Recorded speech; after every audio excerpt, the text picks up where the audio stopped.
¿Qué tal? Bienvenidos a un nuevo vídeo de FlipedG. Hoy vamos a abordar la Alta Edad Media peninsular desde el punto de vista musulmán, es decir, toda la parte de la conquista, desde ser el emirato dependiente, independiente, califato, reinos de taifas, pero no nos adelantemos. Vayamos poco a poco.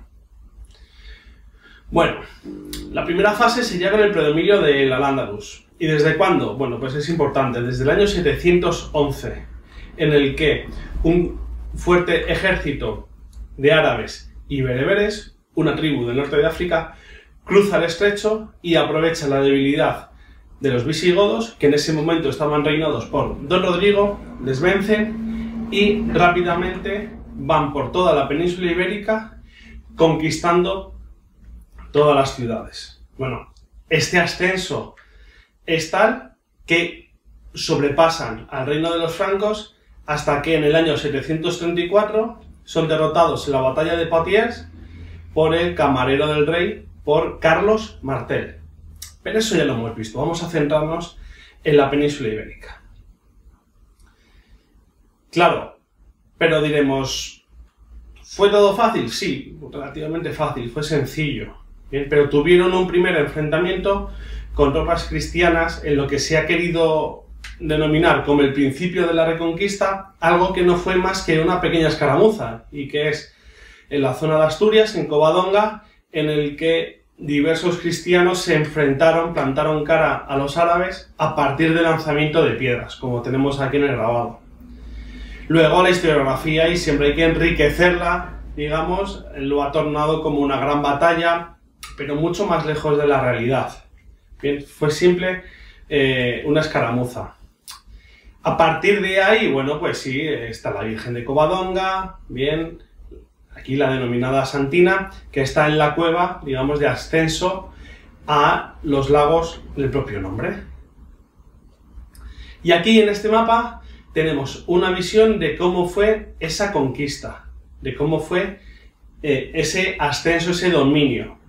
Partimos de cruzar el estrecho de Gibraltar, batalla de Guadalete, donde cae Don Rodrigo. Se abren dos vías de ascenso, una hacia la parte de que hoy conocemos como Extremadura, en Mérida, otra hacia el este, toma Córdoba. Se reúnen en una de las ciudades más importantes, ¿de acuerdo? Capital del reino, Toledo, y de ahí hasta Zaragoza. Una vía va, lo que hemos hablado, el ascenso hasta el reino de los francos, cruzando los Pirineos, y por otra hacia el norte. La zona que tenemos sombreada en naranja en el mapa nos indica, bueno, pues una zona ya de más difícil control y acceso, esa zona montañosa, picos de Europa, montes vascos, etcétera, en el que ahí les costó mucho más hacerse con el poder y con el dominio de esa zona. Aún así, dos zonas importantes, Covadonga, que la acabamos de decir, y también otra zona, otra batalla, otro enfrentamiento, el Roncesvalles. Con este mapa nosotros vemos también la posesión de ese emirato dependiente que se establece desde el 711 hasta el 756, en el que se establece el emirato independiente, ya con Abderramán I, que era un príncipe omeya con disputas en Damasco, que huye hasta la península ibérica, y ahí se establece como un emir ya independiente de Damasco. ¿De acuerdo? Esto es muy importante. Su poder y su dominio, ya no de Abderramán, sino de todos los herederos venideros, se asciende a 2 siglos después, es decir, hasta el siglo X habrá un emirato independiente con capital en Córdoba, que esto es fundamental. ¿Y a qué le sigue después? Bueno, pues ya un califato con Abderramán III. Abderramán III, en el año 929, adopta la forma política de califa, es decir, deja de ser emir para ser califa. ¿Qué es lo que nos quiere decir? Que ya no es dependiente de nadie. Antes era un emirato independiente, pero independiente políticamente, no religiosamente. A partir de ahora, con el califato de Abderramán III, hay una independencia total, tanto religiosa como política. De ahí su importancia. Esto nos lleva también a una época de esplendor del califato. Se crean ampliaciones, por ejemplo, de la mezquita de Córdoba, hay incursiones militares para ir lastrando un poco ese poder que iban tomando los reinos cristianos, y también se tiene como una época de esplendor cultural, ya que hay una apuesta muy fuerte, sobre todo por el hijo de Abderramán, por Hakan II, en el cual crea una gran biblioteca con muchos manuscritos de distintas disciplinas. Y aquí tenemos uno de los personajes más importantes de esta época, bien, del califato, que es Almanzor, que fue un militar muy valeroso, bien, que hizo incursiones en los reinos cristianos que se estaban desarrollando en el norte de la península. Así, por ejemplo, llegó hasta Santiago de Compostela, también a Barcelona, y tuvo una época de un auge militar importantísimo, bien, como nunca hasta ese momento había tenido el califato. Y aquí tenemos la evolución. Primero califato omeya, bien, Emirato de Córdoba, Califato de Córdoba, y después los reinos de taifas. ¿Por qué hablamos de los reinos de taifas? ¿Qué son los reinos de taifas? Bueno, pues a partir del año 1031 todo ese Califato de Córdoba se rompe. ¿Por qué? Porque hay una multitud de disputas militares entre los distintos pueblos que conforman ese califato.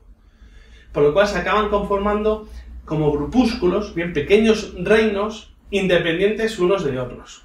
Aún así, bueno, pues tenemos el reino de Zaragoza, que es muy importante, el reino de Granada. Bien, aquí lo tenemos en el mapa, tenemos reinos muy pequeños, pero también otros más grandes y más vastos.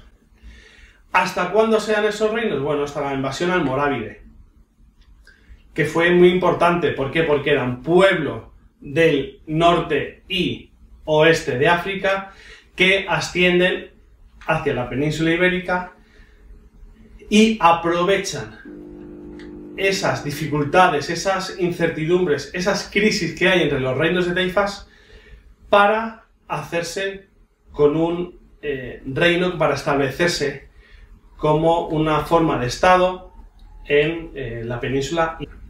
Y estos problemas que hay en los reinos de taifas hacen que pidan ayuda a una tribu del norte de África, también de Occidente, los almorávides, que les piden ayuda para poder cohesionar, para poder unir, para poder salir de esa crisis que ya en el siglo XI se estaba dando en la península ibérica. El imperio almorávide duró hasta el siglo XII, que fue sustituido por el imperio almohade, otro imperio de pueblos del norte de África que se establecen en la península ibérica.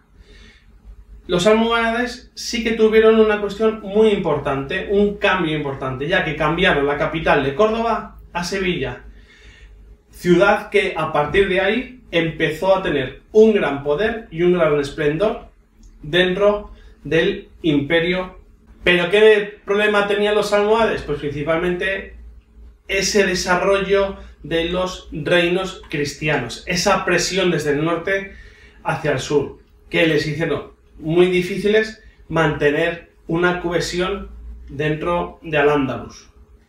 Nada más lejos nos vamos a 1212, a la batalla de Navas de Tolosa, por la cual ya los reinos cristianos pueden acceder a la depresión del Guadalquivir, han pasado Sierra Morena, y esas fronteras naturales que tenían antes los musulmanes quedan ahí rotas, y poco a poco ya se avance para hacerse con toda la península ibérica por parte de los reinos cristianos es cada vez más potente.